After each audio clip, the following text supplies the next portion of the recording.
Again, in the meantime, though, as we are watching that, I want to get to this story because we have Secretary of State Steve Simon on the line right now. So U.S. Attorney General Pam Bondi, she issued a letter to Governor Tim Walz over the weekend with 3 requests. So she wants Minnesota to share all of Minnesota's records on Medicaid and food programs, and this is including SNAP data. She also has asked for sanctuary policies to be repealed, saying that all detention facilities in your state should cooperate fully with ICE. And she wants the Department of Justice Civil Rights Division to get access to the state's voter rolls to, quote, confirm that Minnesota's voter registration practices comply with federal law.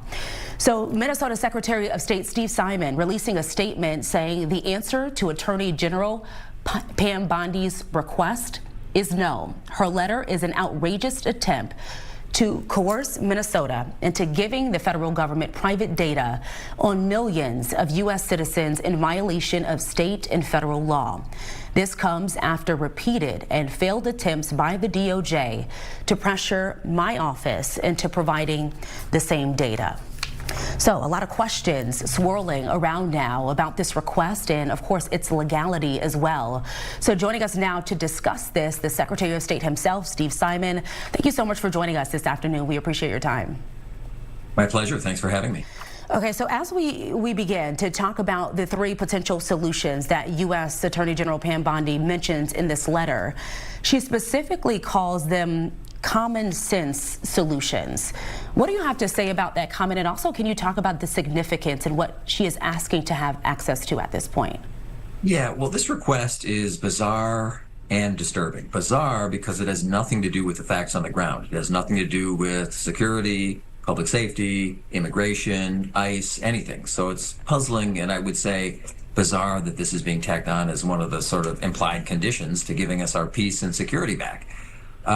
But it's also disturbing because the Attorney General well knows, and I think a lot of your viewers know, that we are right now in active litigation on this very question. It is in court, which is where it belongs. We have a different view on the law.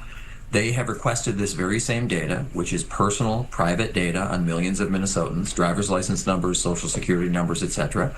And we are one of 32 states that have said, no, we're not going to give that to you because the law, both state and federal law, does not give them the right to obtain this data. So we're battling it out in court. That's what we do. We don't battle it out in the streets. We battle it out in a court of law, and she knows that. So that's why I say it's both bizarre and disturbing. She knows that this is an active court case right now. Have you had any contact with her or her office?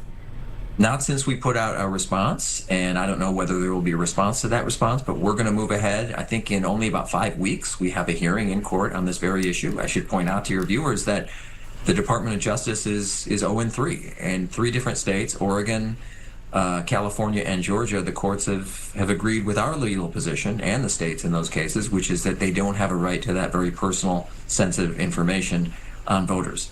So I don't know why this was attached to that letter, kind of out of the blue. It certainly took us by surprise, but we are standing firm, protecting the privacy of our voters, consistent, I should add, with state and federal law. With that being said, Secretary, would there be anything that you would be willing to share? Yeah, absolutely. We have repeatedly been willing to share all the data that's public that you and I and your viewers could get. Names, addresses, voting history, meaning what elections people vote in, year of birth, things like that. But the law, not me, the law draws a line between that stuff, which is publicly and readily available, and very personal sensitive data like social security numbers and driver's licenses. That's a different issue, and that's why 32 states out of the 42 states they've asked for this information from have said no, and so far, all of them that have challenged it in court have won. I want to talk about one of the statements in this letter. I wanted to read this specifically because one line in it, and I just wanted to get your reaction to it. So one line says that criminal aliens, illegal aliens, convicted of homicide, drug trafficking, sexual assault, against child rape with a weapon and other horrific crimes are now off the streets because of Operation Metro Surge. Unfortunately, you and other Minnesota officials, of course this is the letter to Tim Walz, you and other Minnesota officials have refused to support the men and women risking their lives to protect Americans and uphold the rule of law. What do you have to say to that comment specifically?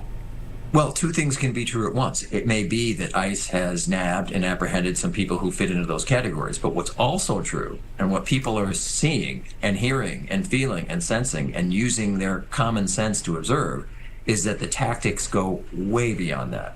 This is not, and never has been, just about getting a bunch of people who are on a list of the worst of the worst. They're in Target, they're in Costco, they're in libraries, they're in schools, they're in gas stations, they're harassing people at the airport in the Uber line. This is not about some list of the worst of the worst.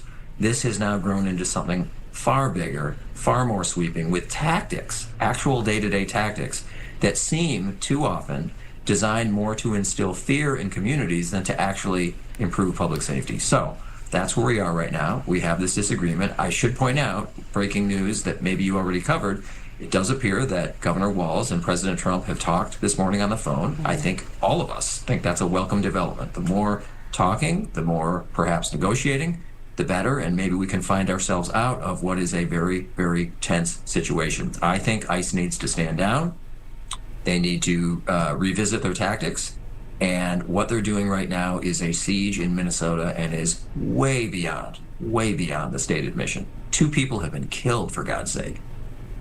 Yeah, we know the governor and the president both say that they had a good, productive conversation. And I think that's where a lot of people are at this point. A lot of community members are like, can we just get to one point where we agree?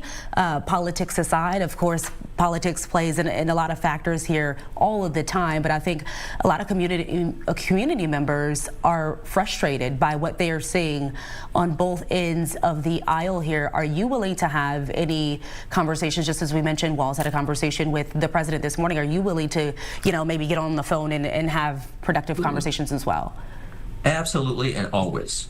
No question about that. Always open to that. And we have, our office and the Department of Justice, before this statement, have been having a lot of conversations, both in court, obviously, but off the record and behind the scenes as well, which is why this was a particular surprise. We didn't have any inkling that this kind of thing would be coming, that this would be a bargaining chip in the ICE surge in Minnesota. That was never communicated to us. So that was a surprise. But yes, absolutely. I think dialogue and discussion is always good, and trying to search out for that common ground.